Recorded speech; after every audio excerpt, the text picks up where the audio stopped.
historic day for the club, the 125th anniversary. On our way to the plaque unveiling of the Jekyll and Hyde, what was the Princess Royal back in 1897, of course. And on the way, we've stopped off at another place of historical significance, the county ground where the club played, the area behind you played for the first 97 years of its existence. So, as chairman, how proud are you to be in this position on such a historic day for the club? Oh, it's a very proud moment. It's a proud moment for the club, for me personally. I think to be a custodian of the club at this time is really good.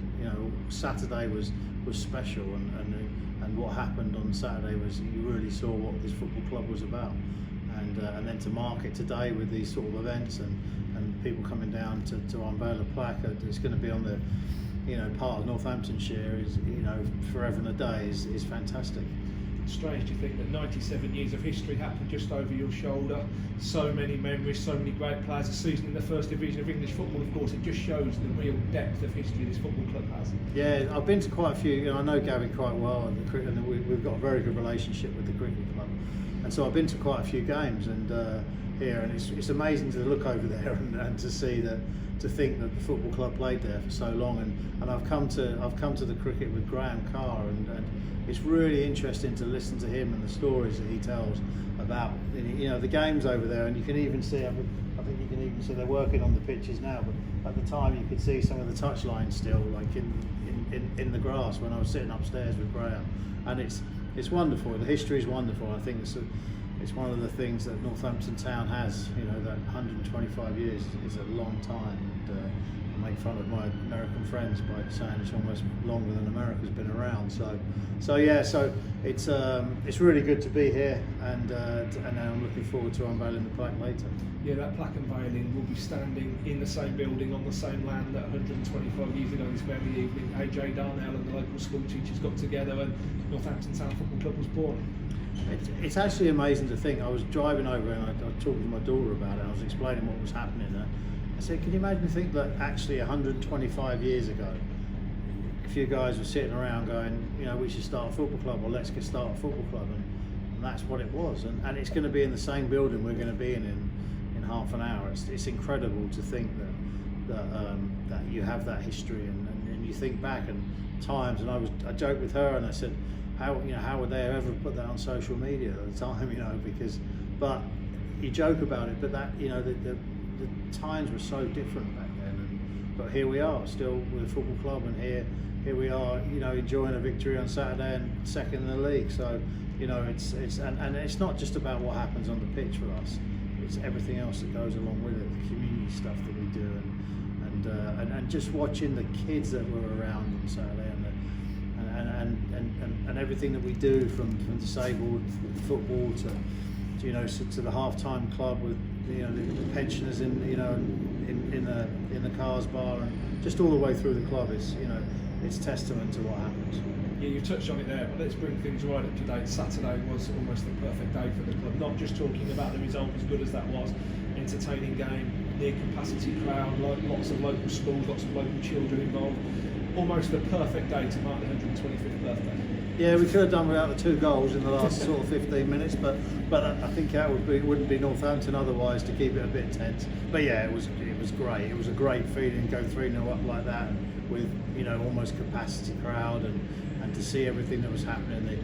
How well it I've got a testament to everyone that worked on that game, and the volunteers, and the sort of the board that helped get that game together, and the people that had input. Yourselves, James, yourself, and Caroline and Nick and Avril and everybody at the club were just fantastic amount of work that went into that, and just watching some of the the social media stuff, and the fact that how we did it, with the historic feel, the nostalgic feel with the sort of the tone that we had on the goals. It was just the old-fashioned kit, which was so popular. It was fantastic, and it was just a wonderful day. And I think everybody walked away from it saying, "What a great club! What a great day!" So it was perfect. And this isn't just the 125th anniversary of 11 players putting on a claret and white or chocolate and blue or whatever colour shirt on a Saturday afternoon.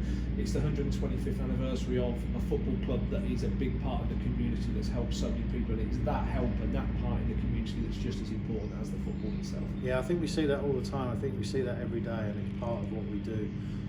And the work with the community trust is fantastic, and it's a very good partnership. The whole thing, and the club, the way the club works and supports everything that happens, and even it's not forgetting the academy. It's not forgetting the kids, and the academy football is not just about getting kids into the first team. There's other things that go along with what happens in the academy, even like, you know, how we're and the women's team. You know, we've got the game on Sunday, which I'm sure we'll talk about more. But it's the teamwork aspect. It's shaping people's lives. It's shaping kids' lives, and we do that with the football club, and it's such a positive. So it's not just about Saturday. Obviously, Saturday's results and Sunday's results for the women's team are always important, but it's the shaping of lives. It's the changing of lives. It's the improving of lives that we do as a football club, which is so important.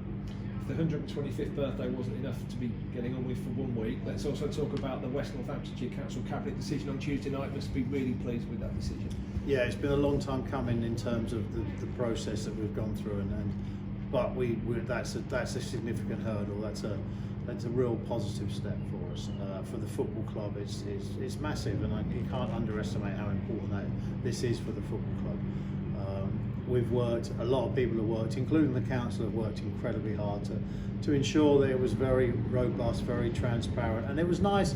It was actually nice because there's been a lot's been said, and we've gone through quite a bit of pain as a club and even as individuals, all of us, and it was nice that Sally Beersworth, Councillor Beersworth from the Lib Dems leader, you know, came up and came to the meeting and actually praised, you know, West Northampton as a Conservative council, to say that it had been a very robust and transparent process, and I think that was important, because it's easy as another political party to kind of score points, but you know, Sally accepted that we'd been through, you know, a full council meeting, which Jonathan and the cabinet didn't need to do, and we'd been through 2 cabinet meetings, and the level of, you know, sort of detail that went into it. And it was interesting looking at the agenda, because the agenda, every other item was, you know, 4 or 5 pages report, and you know, our disposal of land at Sixfield was almost 200 pages. So that tells you in itself the level of detail, and you know, testament to the officers there.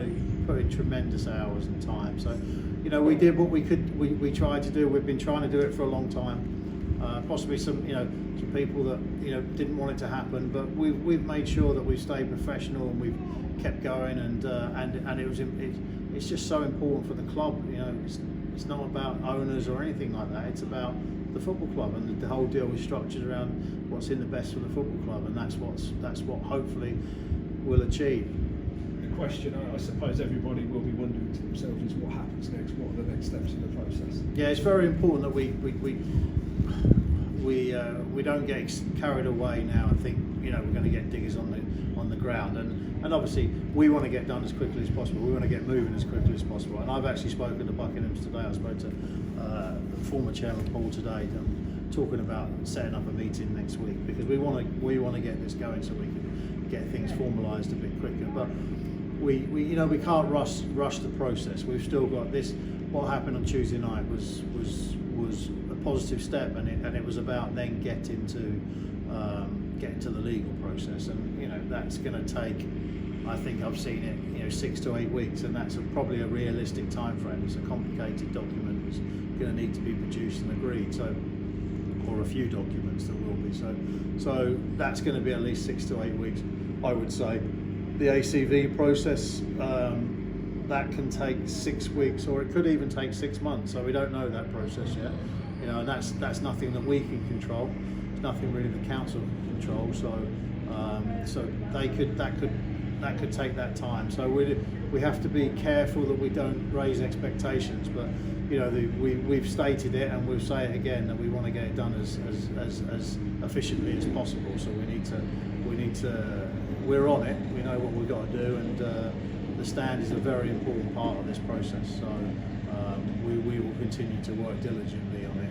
And I think the one thing that the majority of fans know, they trust us now enough to know that what we've done is in the best interest of the club.